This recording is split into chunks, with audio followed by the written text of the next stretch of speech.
Everything I ever did, the thing that I heard out of people's mouth was, that's impossible. That can't be done. Or no. Imagine, you go from studio executive to studio executive, from agent to agent, from manager to manager, and they all said exactly the same thing. Now that's very encouraging, isn't it? But you know something? I didn't give a shit. Because I believed that I can be a leading man.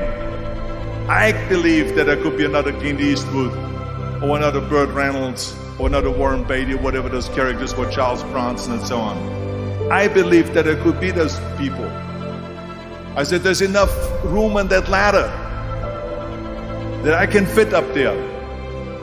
And I looked back again and learned from what I learned in sports. In my case, in bodybuilding. It's all about the hard work that you put in. I said to myself, in bodybuilding, I worked out 5-6 hours a day. I'm going to do the same thing now for acting.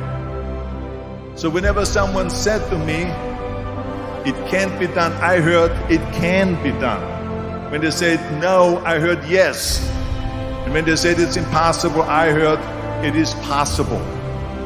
Because I am a strong believer.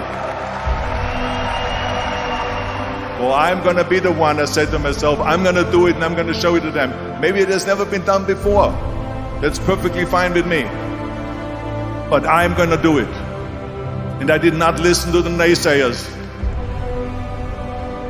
So people always ask me, when they saw me in the gym in the pumping iron days, they said, why is it that you're working out so hard? 5 hours a day, 6 hours a day, and you have always a smile on your face. The others are working out just as hard as you do, and they look sour in the face. Why is that? And I told people all the time, I said, because to me, I'm shooting for a goal. In front of me is the Mr. Universe title.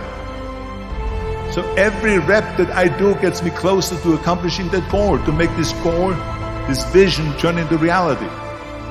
Every single set that I do, every repetition, every weight that I lift will get me a step closer to turn this goal into reality.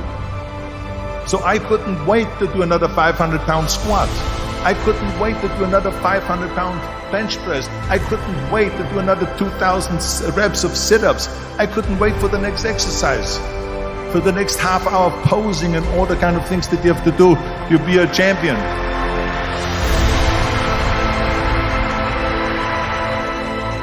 The very body that they said can never be sold because the time is wrong. A few years later, I'm doing Conan the Barbarian, and it was the #1 hit at the box office when it came out in the summer of '82.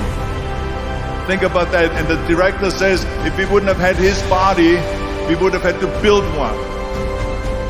I mean, think about it. And at the end, I was just not visualizing just my exercise, but I was really lifting the trophy over my head.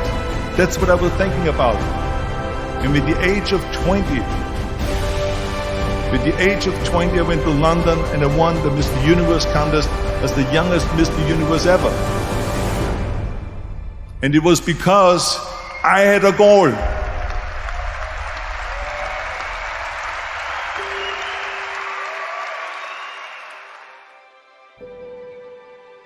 Because I believed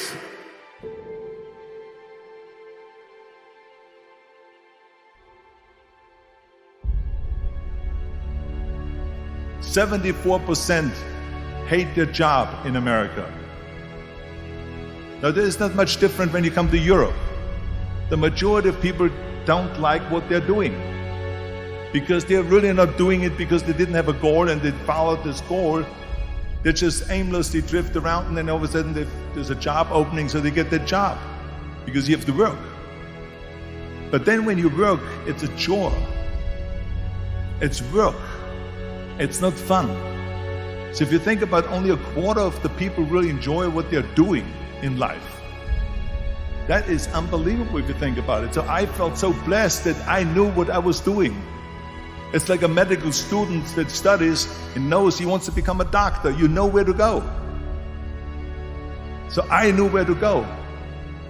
You see, if you don't have a vision of where you go, and if you don't have a goal where you go, you drift around and you never end up anywhere. It's like you can have the best ship in the world, you can have the best airplane in the world. If the pilot or the captain doesn't know where to go, it would just drift around. It would not end up anywhere, or most likely in the wrong place. And I didn't really like Austria when I grew up. I couldn't wait to get out of there.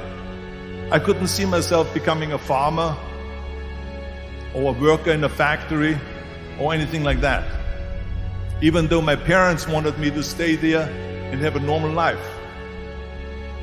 But that was their vision, not mine. My vision was totally different.